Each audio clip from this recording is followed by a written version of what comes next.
The Masque of the Red Death. Edgar Allan Poe. Published 1842. The Red Death had long devastated the country. No pestilence had ever been so fatal or so hideous. Blood was its avatar and its seal, the redness and the horror of blood. There were sharp pains and sudden dizziness, and then profuse bleeding at the pores with dissolution. The scarlet stains upon the body, and especially upon the face of the victim, were the pest ban which shut him out from the aid and from the sympathy of his fellow men. And the whole seizure, progress and termination of the disease were the incidents of half an hour. But the Prince Prospero was happy and dauntless and sagacious.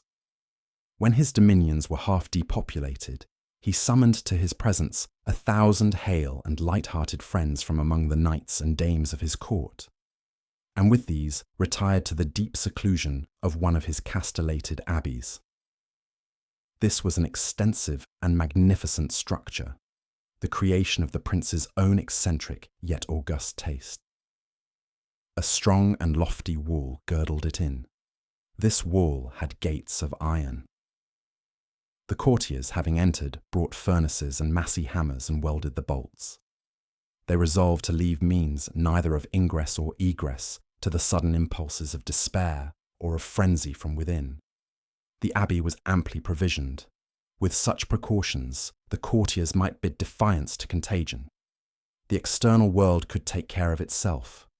In the meantime, it was folly to grieve or to think. The prince had provided all the appliances of pleasure.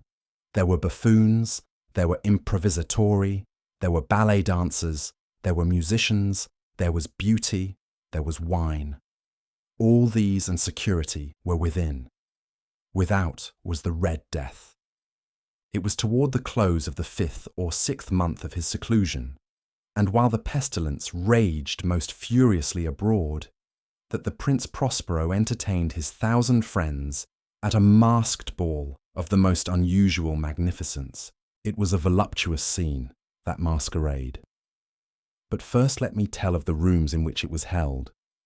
There were 7, an imperial suite.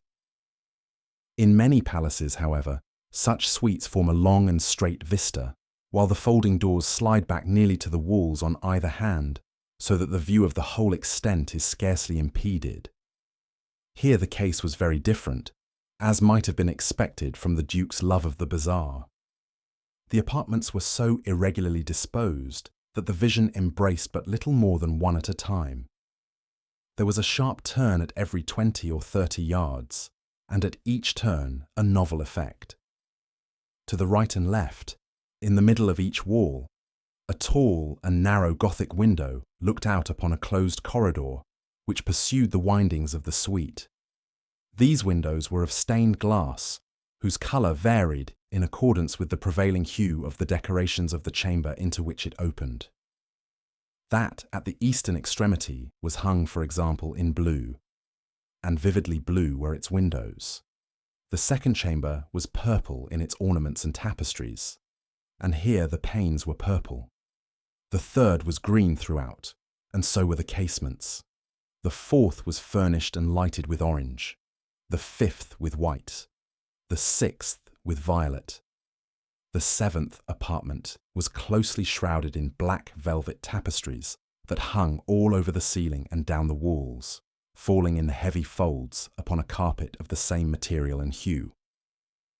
But in this chamber only, the colour of the windows failed to correspond with the decorations. The panes here were scarlet, a deep blood colour.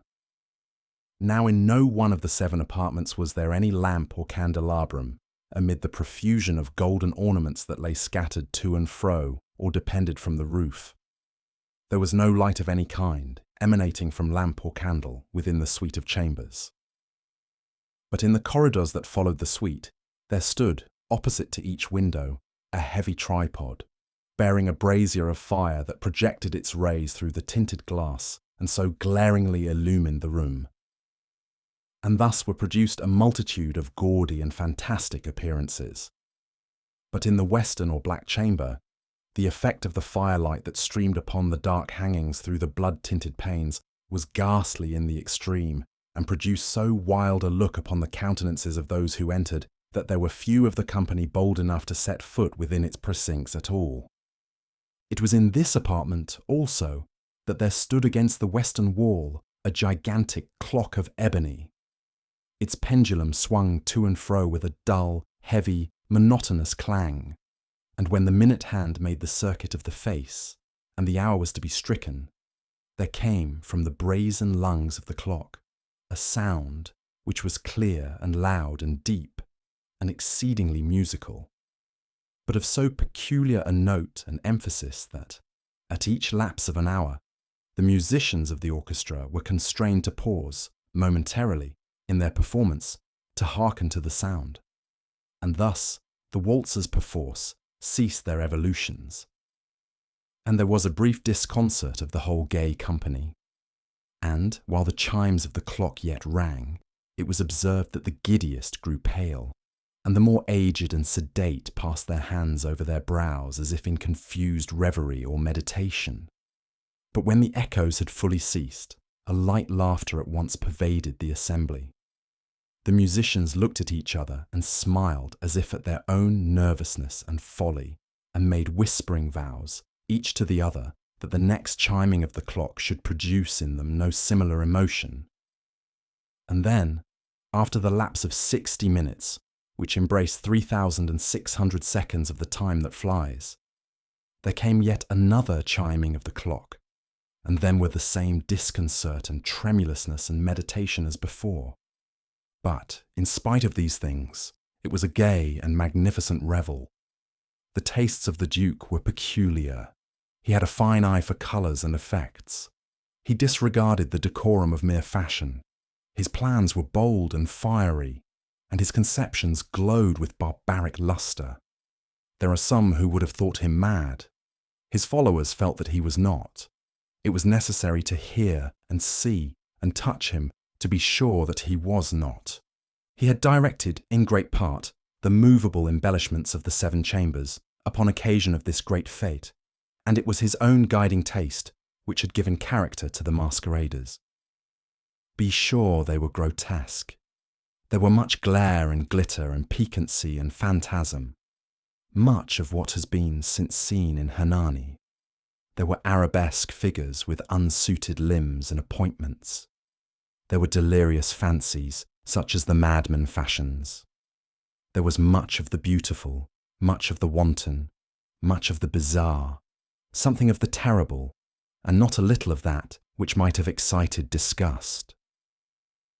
To and fro in the 7 chambers there stalked, in fact, a multitude of dreams, and these, the dreams, writhed in and about, taking hue from the rooms, and causing the wild music of the orchestra to seem as the echo of their steps. And anon, there strikes the ebony clock which stands in the hall of the velvet. And then, for a moment, all is still, and all is silent, save the voice of the clock. The dreams are stiff frozen as they stand, but the echoes of the chime die away. They have endured but an instant, and a light half-subdued laughter floats after them as they depart. And now again the music swells, and the dreams live, and writhe to and fro more merrily than ever, taking hue from the many-tinted windows through which stream the rays from the tripods.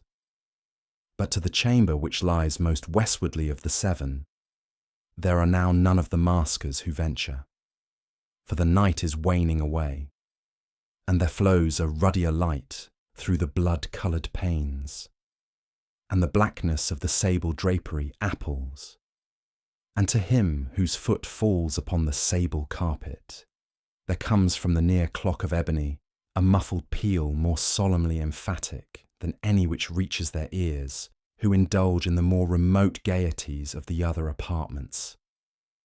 But these other apartments were densely crowded, and in them beat feverishly the heart of life. And the revel went whirlingly on, until at length there commenced the sounding of midnight upon the clock. And then the music ceased, as I have told, and the evolutions of the waltzers were quieted, and there was an uneasy cessation of all things as before. But now there were 12 strokes to be sounded by the bell of the clock, And thus it happened, perhaps, that more of thought crept, with more of time, into the meditations of the thoughtful among those who revelled. And thus, too, it happened, perhaps, that before the last echoes of the last chime had utterly sunk into silence, there were many individuals in the crowd who had found leisure to become aware of the presence of a masked figure which had arrested the attention of no single individual before. And the rumour of this new presence having spread itself whisperingly around, there arose at length from the whole company a buzz or murmur, expressive of disapprobation and surprise, then finally of terror, of horror, and of disgust. In an assembly of phantasms such as I have painted, it may well be supposed that no ordinary appearance could have excited such sensation. In truth, the masquerade licence of the night was nearly unlimited, but the figure in question had out-Heroded Herod, and gone beyond the bounds of even the prince's indefinite decorum. There are chords in the hearts of the most reckless which cannot be touched without emotion. Even with the utterly lost, to whom life and death are equally jests, there are matters of which no jest can be made. The whole company, indeed, seemed now deeply to feel that, in the costume and bearing of the stranger, neither wit nor propriety existed. The figure was tall and gaunt, and shrouded from head to foot in the habiliments of the grave. The mask which concealed the visage was made so nearly to resemble the countenance of a stiffened corpse that the closest scrutiny must have had difficulty in detecting the cheat. And yet all this might have been endured, if not approved, by the mad revellers around. But the mummer had gone so far as to assume the type of the Red Death. His vesture was dabbled in blood, and his broad brow, with all the features of the face, was besprinkled with the scarlet horror. When the eyes of Prince Prospero fell upon this spectral image, which with a slow and solemn movement, as if more fully to sustain its role, stalked to and fro among the waltzers, he was seen to be convulsed, in the first moment, with a strong shudder either of terror or distaste, but in the next, his brow reddened with rage. "Who dares?" he demanded hoarsely of the courtiers who stood near him. "Who dares insult us with this blasphemous mockery? Seize him and unmask him, that we may know whom we have to hang at sunrise from the battlements." It was in the eastern or blue chamber in which stood the Prince Prospero as he uttered these words. They rang throughout the 7 rooms loudly and clearly, for the prince was a bold and robust man, and the music had become hushed at the waving of his hand.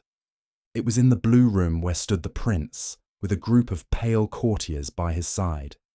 At first, as he spoke, there was a slight rushing movement of this group in the direction of the intruder, who at the moment was also near at hand, and now, with deliberate and stately step, made closer approach to the speaker.